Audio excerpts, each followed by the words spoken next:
Muito boa noite, jovens, adolescentes e todos os que acompanham o nosso canal no YouTube. É uma alegria começar mais um sábado de meditação na palavra do nosso Deus. Nós temos respondido e falado acerca de um tema muito importante nesse dia, o dia tão esperado para o cristianismo, a grande celebração da ressurreição de Cristo Jesus, o nosso Senhor. Nós estamos num cenário novo, estamos buscando cada vez mais transmitir a palavra de Deus de uma maneira didática, interativa, para que todos vocês possam acompanhar, curtir, compartilhar o conteúdo e, acima de tudo, ser edificado pelas verdades bíblicas em o nome de Jesus.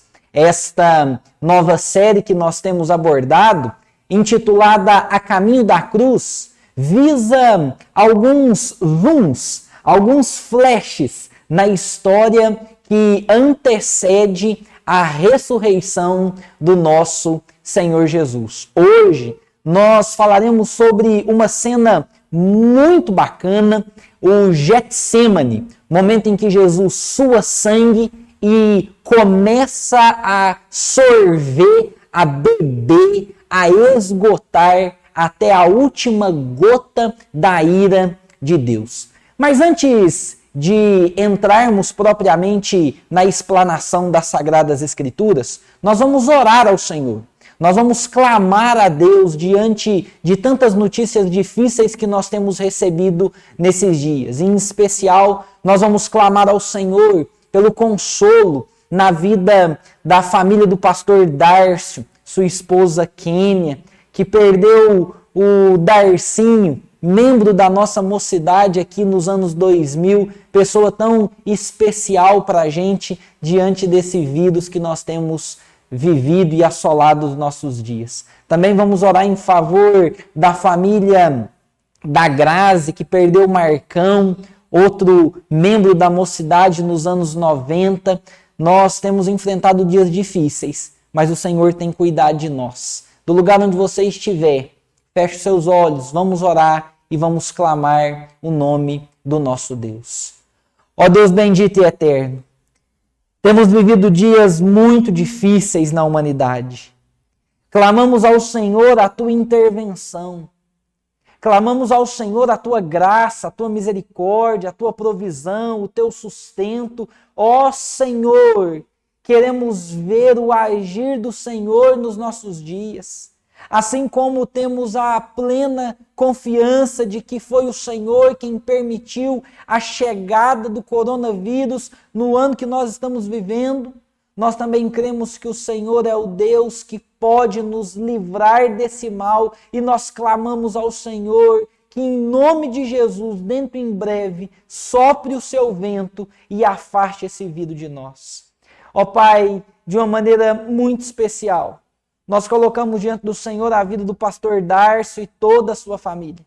A vida da Grazi e toda a sua família, que hoje choram a perda de um ente muito querido. No caso do pastor Dárcio, seu filho ainda tão jovem. No caso da Grazi, da Rebeca, da Sara, perdendo o Marcão. Ó Deus, nós estamos assolados, estamos entristecidos, mas nós confiamos no Senhor. O Senhor é o Deus que enxuga dos nossos olhos toda lágrima, que nos dá confiança e esperança para continuarmos a nossa jornada. Ó Deus, em nome de Jesus, fortaleça o teu povo, encoraje o teu povo, console o teu povo, fortaleça a vida de cada jovem, de cada adolescente que está nos acompanhando nessa noite, a vida de cada ouvinte. Reserve bênçãos sem medidas na vida do teu povo, em o nome de Jesus. Amém.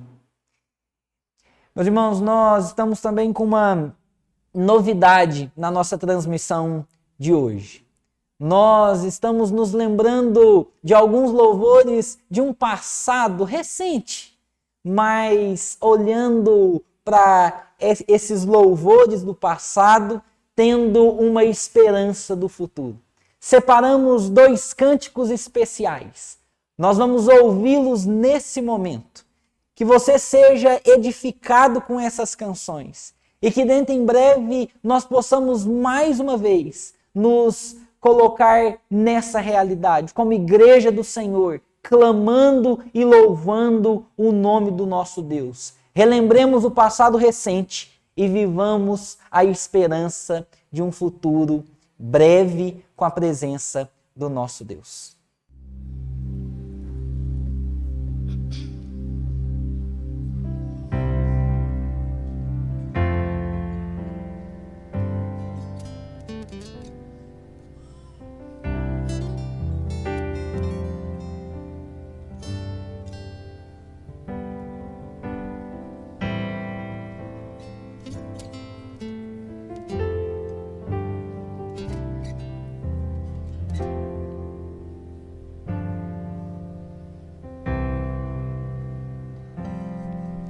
Senhor, formoso és, tua face eu quero ver, pois quando está neste lugar, tua graça invade-me.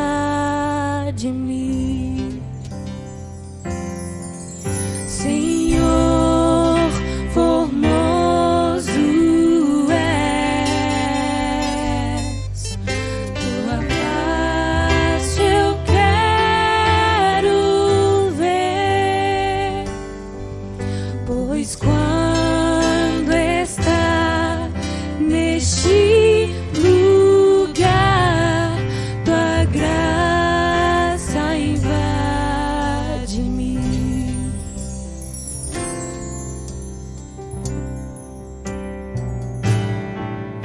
Acende a chama, ó Pai, que uma vez brilhou, vem limpar, brilhar, resplandecer o meu primeiro amor. Acende a chama, ó Pai, que uma vez brilhou, vem limpar, brilhar, resplandecer o meu primeiro amor.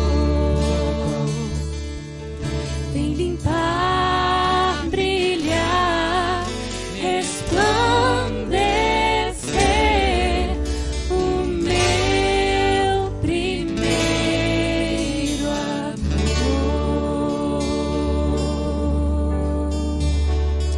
Seja essa a nossa oração. Pedir que o Senhor renove todos os dias a chama do Espírito em nossas vidas e na igreja dele. Oh, meu Deus, reaviva a tua igreja de novo. Faz tua chama arder nesse povo, como eram os primeiros cristãos. Oh, meu Deus, reaviva a tua igreja de novo. Faz tua chama arder nesse povo, começando em meu coração. Mais uma vez, só as vozes. Cante com toda a força. Oh, meu Deus, reaviva a tua igreja de novo. Faz tua chama arder nesse povo, como eram os primeiros cristãos.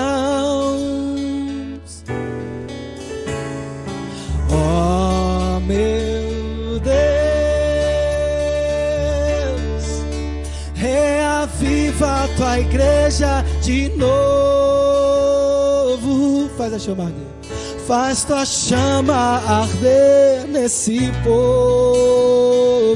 Começando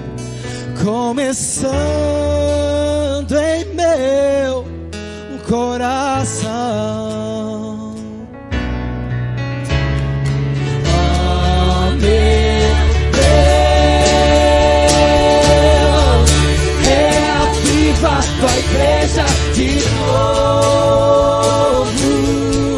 Faz tua chama arder nesse fogo, como eram os primeiros cristãos.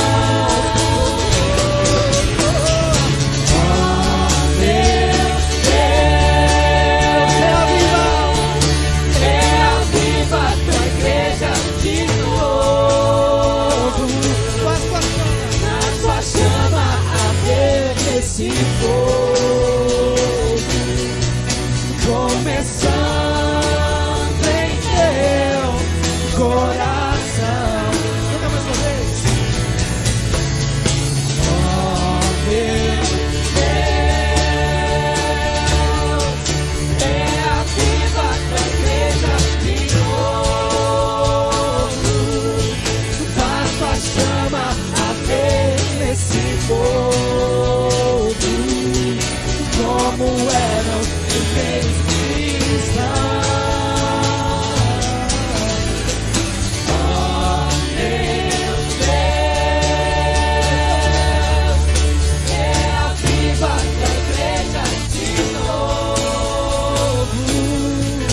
Faz tua chama arder nesse fogo, começando em teu coração.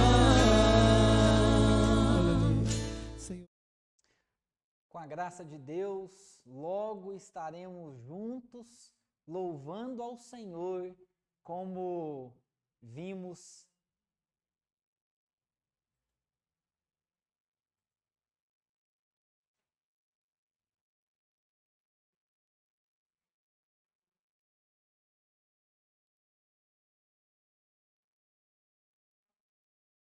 Pode continuar? Com a graça de Deus, logo estaremos louvando ao Senhor em comunidade dessa maneira como nós vimos há pouco. Nós continuaremos a nossa série de exposições acerca do caminho até a cruz. E hoje nós falaremos sobre o cálice. Na semana passada, o título da mensagem foi O Resgate. E hoje, o cálice. A palavra do nosso Deus nos diz em Marcos capítulo 14, versículos 32 a 42, o seguinte: Então foram a um lugar chamado Getsêmani. Ali chegados, disse Jesus a seus discípulos: Assentai-vos aqui enquanto eu vou orar. E levando consigo a Pedro, Tiago e João, começou a sentir-se tomado de pavor e de angústia. E lhes disse: A minha alma está profundamente triste até a morte. Ficai aqui e vigiai. E adiantando-se um pouco, prostrou-se em terra e orava para que, se possível, lhe fosse poupada aquela hora. E dizia: Abba, Pai, tudo te é possível, passa de mim esse cálice. Contudo, não seja o que eu quero, e sim o que tu queres. Voltando, achou-os dormindo e disse a Pedro: Simão, tu dormes? Não pudeste vigiar nem uma hora? Vigiai e orai para que não entreis em tentação. O espírito, na verdade, está pronto, mas a carne é fraca. Retirando-se de novo, orou, repetindo as mesmas palavras. Voltando, achou-os outra vez dormindo, porque os seus olhos estavam pesados e não sabiam o que lhe responder. E veio pela terceira vez e lhe disse: Ainda dormis e repousais? Basta! Chegou a hora. O Filho do Homem está sendo entregue nas mãos dos pecadores. Levantai-vos, vamos, eis que o traidor se aproxima. Ó Santo Deus, lemos a Tua palavra. fale ao nosso coração, em nome de Jesus nós clamamos a Ti. Amém. Meus queridos, eu gostaria de olhar para a narrativa que nós acabamos de ler e destacar alguns elementos dessa narrativa. Primeiro, eu gostaria de pensar no lugar que Jesus está. A palavra de Deus nos diz que Jesus estava no Getsêmani, o jardim do Getsêmani. Isso era na quinta-feira, poucos dias antes da sua ressurreição. E Jesus estava em um lugar especial para um momento marcante.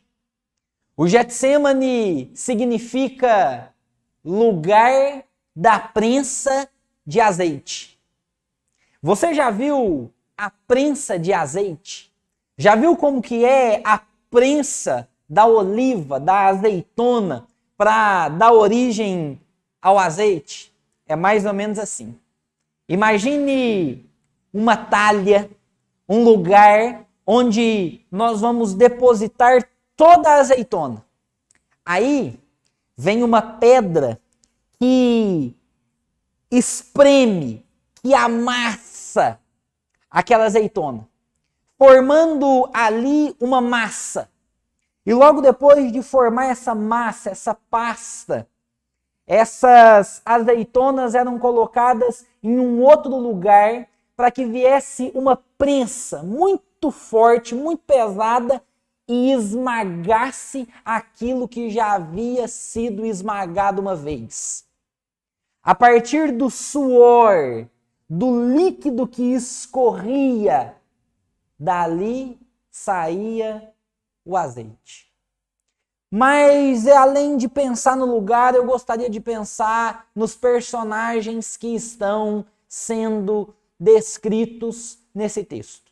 A palavra nos fala dos discípulos Pedro, Tiago e João, os mesmos que estavam no barquinho.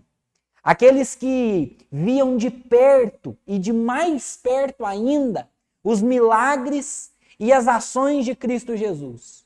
E o texto nos fala que quando Jesus chega no Getsêmani, logo depois da Santa Ceia, logo depois de ter lavado os pés dos discípulos, ele diz para os seus discípulos o seguinte: fiquem aqui, vigiem e orem, porque eu vou subir para falar com o meu Pai. Passa um tempo e Jesus volta. E os seus discípulos estão dormindo. Eles não conseguiam segurar os seus olhos. Jesus desperta os discípulos e diz: não é possível que vocês não conseguem ficar acordados 1 hora. E ele então volta para orar. Retorna uma segunda vez e os discípulos estão mais uma vez em pesado sono. Pela terceira vez, Jesus volta, ora, retorna até os seus discípulos e lá estão eles novamente dormindo. A renúncia daqueles discípulos não era completa. O esforço deles era vão. Os olhos não conseguiam permanecer abertos, quase que eles tinham que colocar um prendedor de roupa, cada um numa extremidade, para ver se aqueles olhos ficassem ainda abertos. Por fim, eu gostaria de olhar para o protagonista dessa história. Jesus Cristo, o nosso Senhor, no jardim do sofrimento, acompanhado de discípulos que não conseguem nem sequer permanecer acordados enquanto ele está sofrendo o maior momento de dor da sua vida até o presente momento. O texto nos fala que Jesus estava tomado de pavor e de angústia, coisa que até agora, ao longo dos 33 anos de Jesus, nós nunca vimos. Jesus sempre foi calmo, sereno, conciso nas suas decisões, nas suas ações. Mas agora ele está tomado de pânico, de pavor, ele está angustiado. E o que isso significa? Significa que Jesus está sofrendo o início da ira de Deus e está se colocando pronto a beber o cálice da ira de Deus. As narrativas históricas nos apresentam os mártires tranquilos no momento da morte. Aqueles que vão ser queimados e dizem, em o nome de Jesus eu entrego a minha vida. Aqueles que vão ser apedrejados como Estevão, e o texto nos fala que ele está de joelhos, olhando para o Senhor e dizendo, Senhor, receba o meu espírito. O apóstolo Paulo, que foi tranquilo para o seu momento de morte. Porque Jesus Cristo, o Senhor da história, aquele que detém todo o poder, se vê cheio de angústia, de medo e de pavor. Timothy Keller nos ajuda nesse mistério dizendo que Jesus ali no jardim do Getsêmani começou a experimentar a desintegração espiritual, cósmica e infinita que aconteceria quando ele se separasse do Pai na cruz. O que Jesus está sofrendo no Getsêmani é o esmagamento da oliva. Só que o azeite seria o seu sangue. E quem seria esmagado seria o Filho de Deus. A prensa seria a justiça divina e a consequência seria a separação cósmica, espiritual e infinita de Cristo Jesus com Deus Pai. O cálice que Jesus ia beber era o cálice de toda a redenção da história humana. Quem somos nós nesse relato? Ao olharmos para o lugar e imaginar Jesus no Getsêmani, ao olhar para os discípulos que não conseguiam sequer manter os olhos abertos, ao olhar para Jesus suando sangue, conforme Lucas nos fala, e tomando um sofrimento gigante sobre ele, eu me pergunto por que tinha que ser assim. Porque Jesus tinha que suportar a ira de Deus. Ou além, porque Deus se ira. Ah, meus irmãos, às vezes nós ouvimos pessoas dizendo, eu queria um Deus de amor e não um Deus de ira. Contudo, o senso de amor e o senso de justiça são ativados ao mesmo tempo, sem se oporem um ao outro. Não adianta pensarmos que Deus é só amor e que Ele não é justiça. Pense você na pessoa que você mais ama, na pessoa que você mais demonstra cuidado e afeto. Quando alguém ofende aquela pessoa, você imediatamente fica furioso e irado. E você está disposto a entregar sua vida e chegar até a última consequência por alguém que você ama. Isso, mesmo agindo com justiça e ira. Sabe por quê? Porque justiça e amor andam juntos, sem se opor um ao outro. E pelo fato de Deus nos amar, é que Ele executa juízo. E Ele não executa juízo e justiça sobre a nossa vida porque Ele sabia que a gente não ia suportar. Mas Ele executa justiça e juízo nele mesmo, e por isso Jesus Cristo veio à terra para ser esmagado, para sofrer até a última consequência, para tomar o cálice da ira de Deus até a última gota, porque Deus é amor, Ele também revela justiça. Mas ainda uma segunda pergunta que eu faço nesse texto. Além de me perguntar por que Deus se ira, eu me pergunto por que Cristo sofre.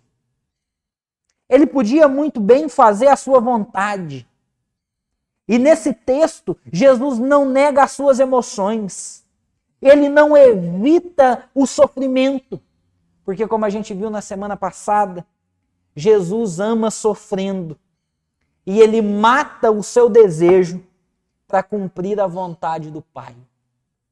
É muito claro quando Jesus chega a dizer, Pai, afasta de mim esse cálice. Que se tiver alguma outra alternativa para salvar o povo, que não seja a cruz, que não seja a morte, me mostre que eu vou optar por esse caminho. Mas não seja feita a minha vontade, seja feita a sua vontade.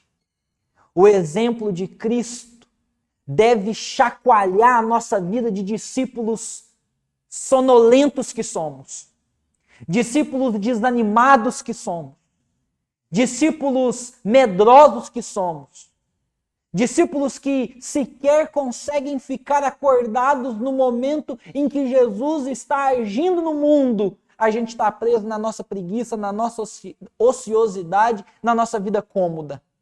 E mais, estamos muito presos às nossas vontades humanas e carnais. Exemplo disso é quando o povo de Israel estava saindo do Egito, indo para a Terra Prometida. E Deus, depois de abrir o Mar Vermelho, depois de sustentá-los com o maná, depois de transformar as águas amargas em águas doces, o povo continua resmungando e diz para o Senhor: a gente não aguenta mais comer maná, a gente quer comer carne.